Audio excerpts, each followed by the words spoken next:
Oh, my beautiful people, welcome to another beautiful video. My name remains Odu Olakpe Space. I say thank you so much, returning subscriber. I say thank you for always supporting my channel. And if you're watching me for the very first time, you are welcome to Odu Olakpe Space. In today's video is going to be a raw vlog.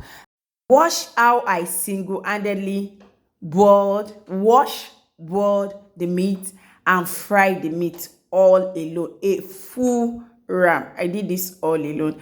Have you ever boiled and fry a full ram or a full goat all alone? You can put it in the comment section if you have ever done that.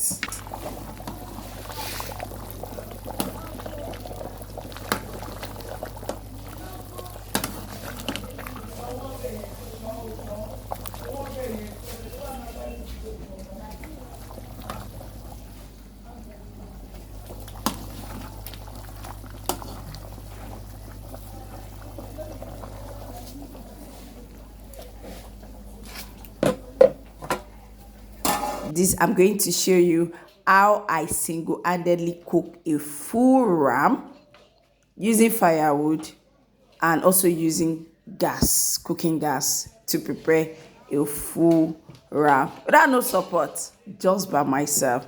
And if you're watching me, you've not subscribed, please subscribe to Odu Olakpe Space.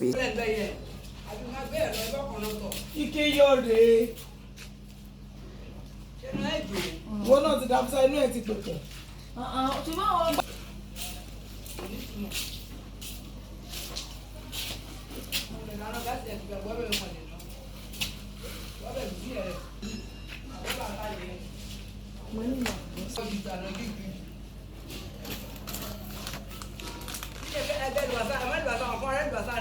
Láti gbé wá.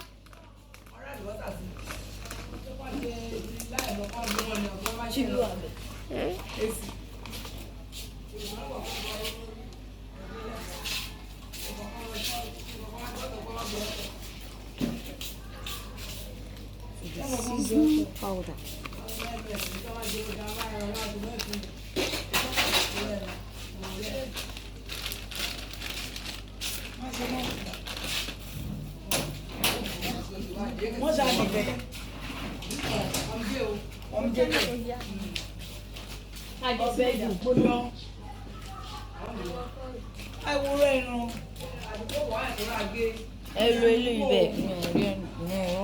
No, mo ṣe ń bèrè pé wo lẹ fẹ́. Ẹ lè rí. Tá bá bọ̀ ṣé ìta lè ṣe.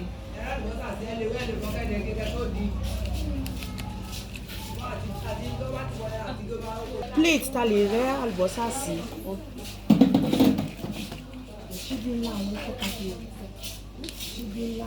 Is it just this two? I just want to put it in.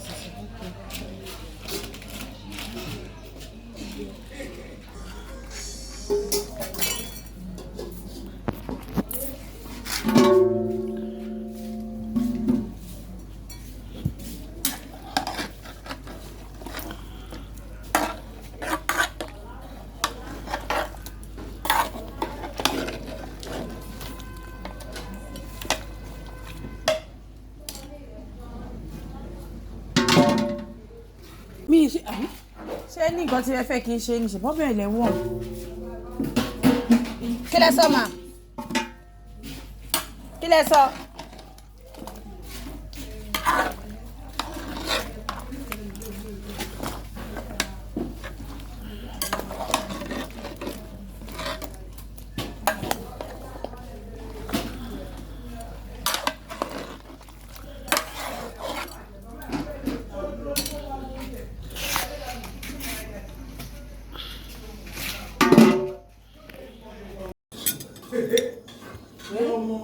Ọmọ wa mi sọ̀rọ̀ yọ ọmọ ṣé kìíní kò yọ ọmọ lọ ìpínlẹ̀ ìwé ilẹ̀ wọn náà. Àwọn ìsìnkú ọmọ rẹ̀ ìpínlẹ̀ ìwé ọ̀sán sákẹ́. Kí lè ṣó náìsì. Náìsì o. So slow, so.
Ṣíbí ńlá ni mo fi ń ro bẹ́ẹ̀.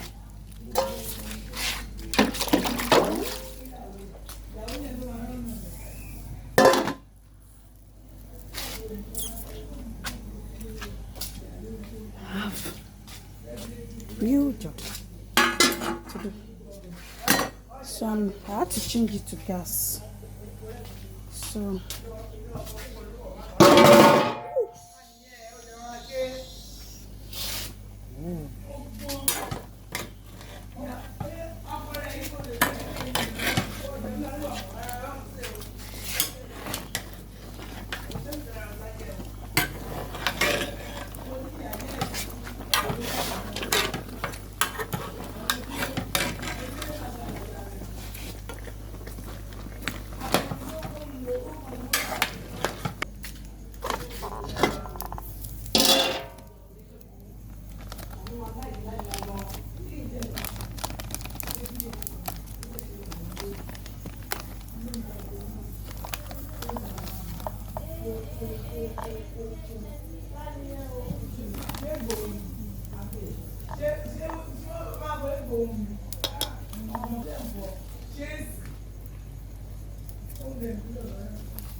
Tafiba wà ní school.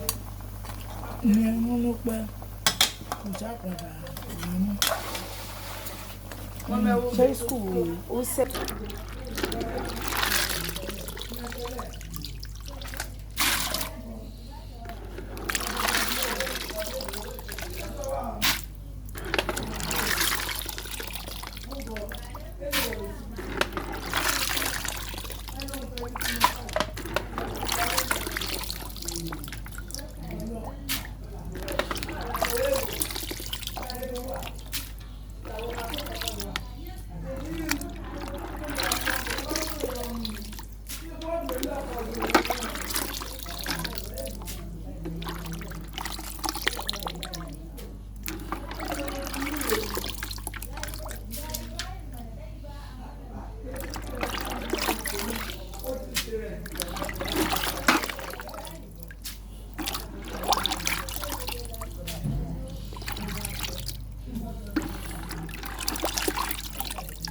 Now the meat is ready, soft. So I want to start with the frying of the meat. If you want someone to help you in cooking your soup for party, you can contact Ojo Lakpe Space. She's here. I'm all round mama. There's nothing you ask me to do I cannot do. So this is our meat. It is boiled, and the next process is I'm going to be frying the meat.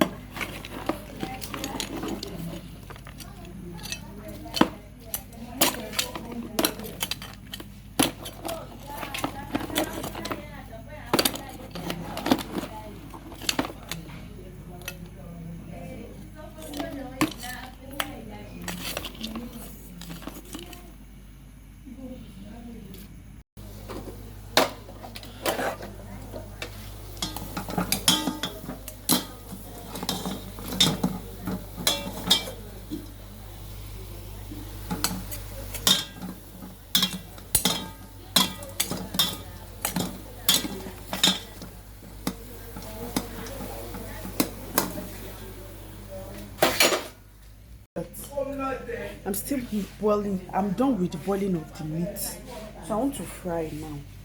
So I just put the pot to fire and look at the time. I think it's around 10. And I'm still on it. And I still have something else on the firewood that I'm still preparing tonight. So it's not easy to be the last one. You've fried meat before, so that's why we are refrying another meat.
fún wa jẹ́ kẹ́ rántí tán àbò tí fẹ́ jẹ́ sí. Rárá, ẹ jẹ́ kó rẹ́ nìkan.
Ma, rárá ma.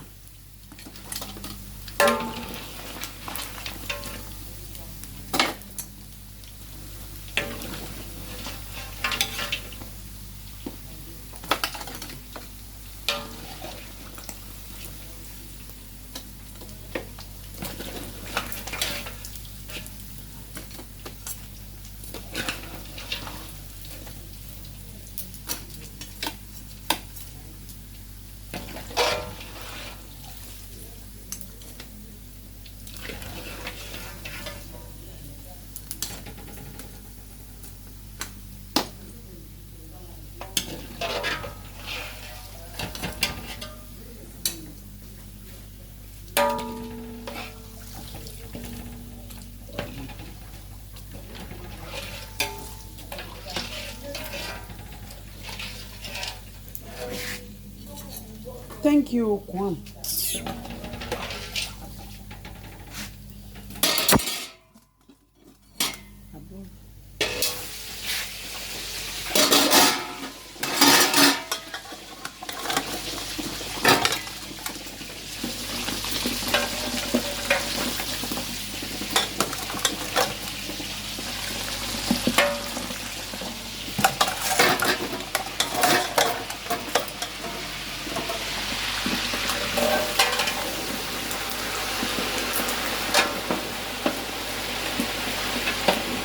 Thank you so much for watching today's video. Don't forget to subscribe, like, and share. See you in my next video. Bye.